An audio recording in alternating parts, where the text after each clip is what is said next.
এবছর প্রেমজ সম্পর্কের দিকটি বিশেষ শুভ বলা যায়। নতুন সম্পর্ক স্থাপন হতে পারে।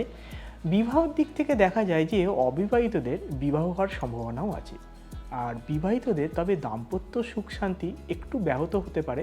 সেই দিক থেকে কিন্তু নিজেদের মধ্যে একটু মিসআন্ডারস্ট্যান্ডিং যাতে না হয় সেটার কিন্তু অবশ্যই একটু ব্যবস্থা করতে হবে বা চিন্তাভাবনা রাখতে হবে। একেবারেই তাই। 2026-এ কিন্তু মেষ রাশিদের সম্পর্ক, প্রেম, বিবাহ এই জায়গাটা ভীষণ সুন্দর একটি পজিশনে আছে, মানে আমরা পজিটিভলি নিতে পারি এটাকে। শুধু যারা স্বামী স্ত্রী, এটা তো বরাবরের জন্যই যে বাড়িতে কলহ না হলেই সেই সংসার ভালো হয়।